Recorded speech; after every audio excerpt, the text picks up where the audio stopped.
Nung unang araw lang talaga, nung unang araw ng after ko manganak, yung pagpupo. So, masasabi kong malaking tulong siya yung pagiging active mo. And tapos may mga nagsabi pa sa akin na, naku, makukunan ka, makukunan ka, wag ka mag-workout, ganyan, wag ka magbuhat. Hi guys! Welcome back sa aming channel. So, gusto ko kayong balikan about dun sa mga ginawa ko before ako manganak. Yung primrose oil, or ano man tawag dun, yung dates, pineapple, tapos ano pa ba yung isa? Raspberry leaf tea. Gusto kong, alam mo na yung ano ng experience ko, i-share sa inyo kasi nga, sabi ko nga sa previous video ko, kung, di ba nag-try ako noon, babalikan ko kayo kung anong, um, parang outcome, kung nakatulong ba siya sa akin during delivery ko, no?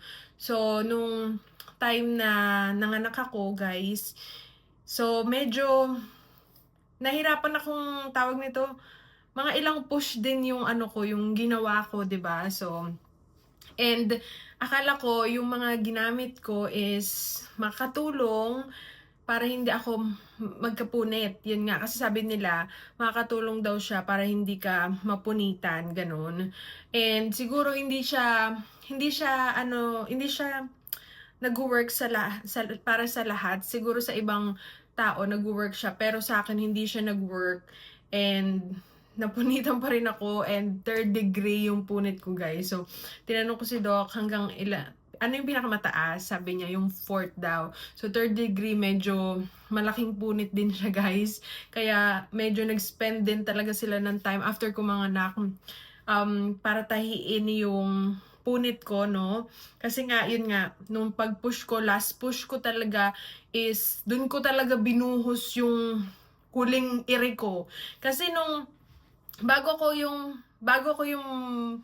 bago yung last na parang pa-climax na talaga, yung parang lalabas na talaga yung katawan ni baby, yung ulo niya. Yung ulo niya, di ba, yung nauna, medyo, na ano ko pa, yung parang, medyo, ano na nga ako nun eh, parang, nahirapan ako nun i-push siya talaga sa yung ulo niya. Tapos, dun pala sa pinaka, parang shoulder part, dun talaga parang medyo naramdaman ko talaga, parang umano talaga siya, guys.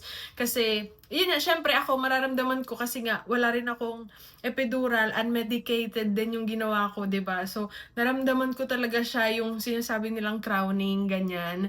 Mararamdaman mo talaga siya. So, para sa akin, hindi naman siya super, hindi ko ma-explain yung ano eh, hindi ko ma-explain yung feeling, pero tawag nito, pag nandun ka na kasi sa sitwasyon, hindi mo na mararamdaman yung parang sobrang ano, yung sobrang sakit na sakit ka na. Kasi para sa akin yung labor, yung medyo na ano ako, nahirapan talaga. Kasi nga, yung contraction is maya-maya, tapos maya-maya yung sakit. Although bibigyan ka niya ng break, pero babalik pa rin yung contraction.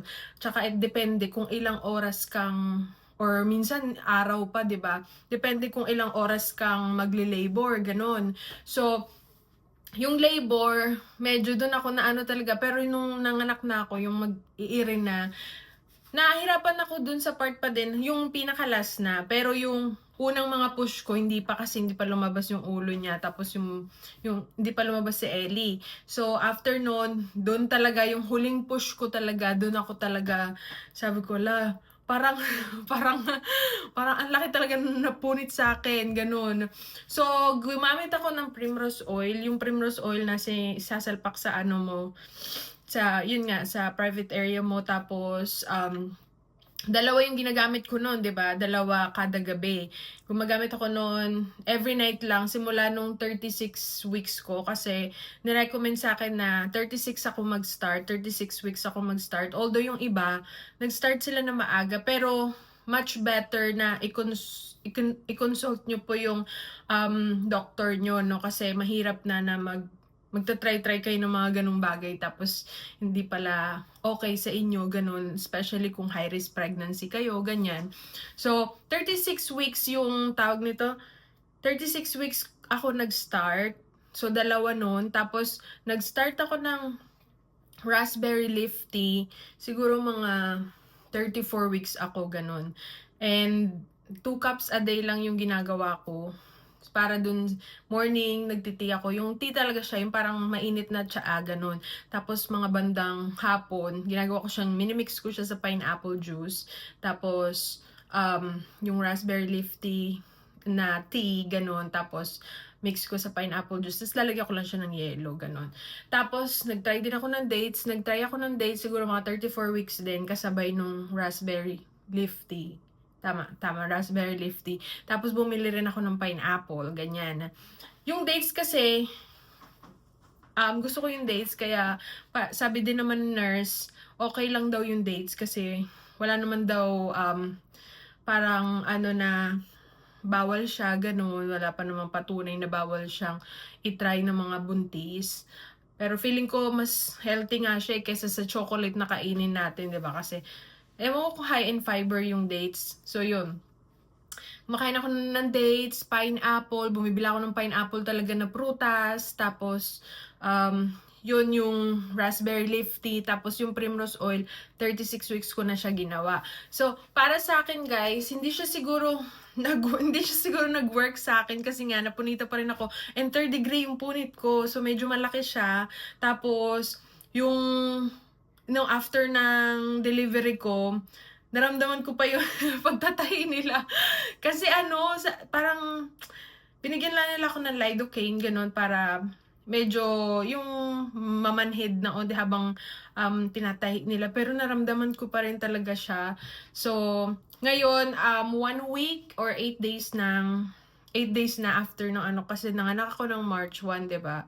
Tapos, yun, sabi nila, after 2 weeks, babalik ako para i-check nila yung tahi ko. So far, okay naman siya, guys. Nung unang araw lang talaga, nung unang araw ng after ko manganak, yung pagpupo, ay grabe talaga. Yun yung sinasabi nilang yung parang mas nakakatakot pa daw yung magpupo after manganak kaysa mag-labor or kaysa manganak.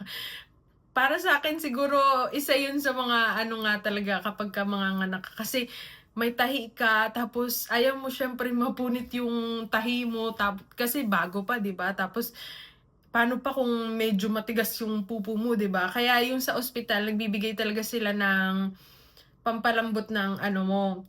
Yun, nagbibigay sila ng parang iinumin mo para lumambot yung pupo mo para hindi ka mahirapan na mag-jebs.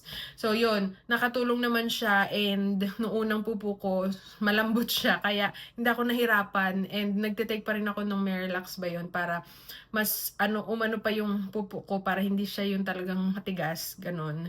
So far, okay naman. And I can say na ang nakatulong talaga sa akin, guys, is yung pag-workout ko sa gym, pagiging active ko. Siguro, hindi ko alam kung mataas din talaga yung yung pain tolerance, ganyan. Siguro, isa yung pagiging active ko sa gym, pag-workout, pagiging active ko everyday. Nag-work pa ako, nag-stop lang ako mag-work noon.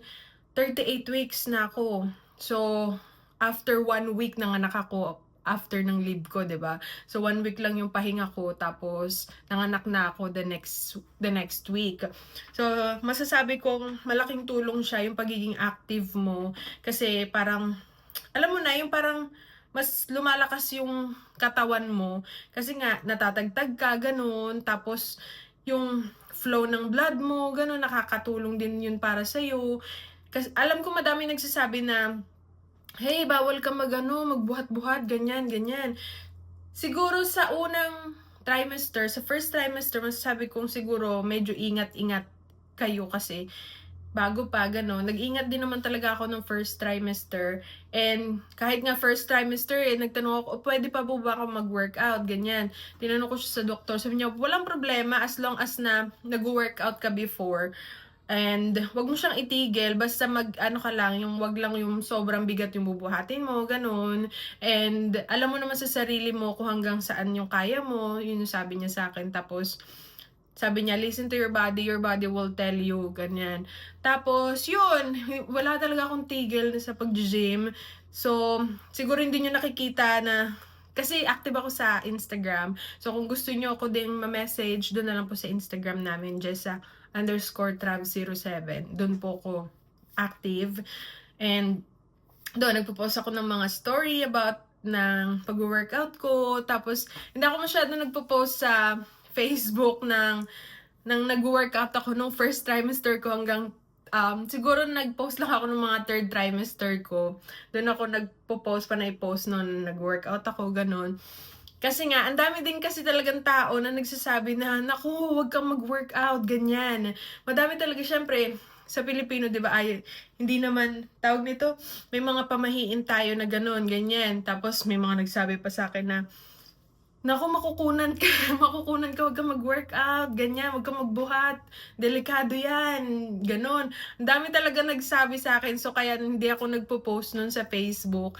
Nag-post lang talaga ako sa Instagram nun. So, kaya yung siguro iniisip ng iba, hindi ako nag-gym, hindi ako nag-workout, ganun, nag-workout po ako. So, sa entire pregnancy ko, super active ako. Mas naging active nga ako nung nabuntis ako kasi alam mo yon yung parang gusto kong matagtal, lalo na nung third trimester ako guys, kaya nag-labor ako nung agad after nung super active ko na everyday, nag-walk ako ng 3 miles, curb walking, tapos nag-gym pa ako niyan, tapos nag-home workout pa ako niyan, para lang talaga yung maano siya, yung parang bumaba si baby. Tapos, yun nga, kasi ayoko din ma-induce. Meron akong, noon, tawag nito, schedule.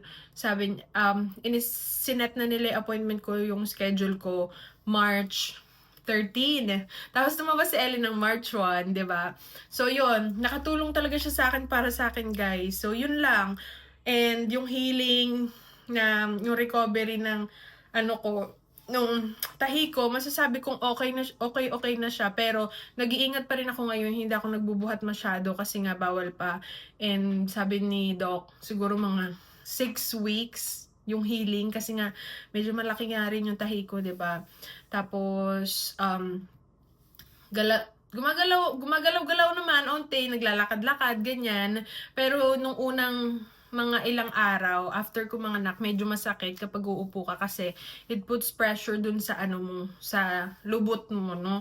Kasi yung parang tahi nila, yung natahi is sa lubot, tapos connected sa mo. So, yun. And ngayon, okay naman na siya. Meron akong appointment next week. I think next week para itignan nila yung ko, kung okay yung tahi, kung gumagaling ba, ganun.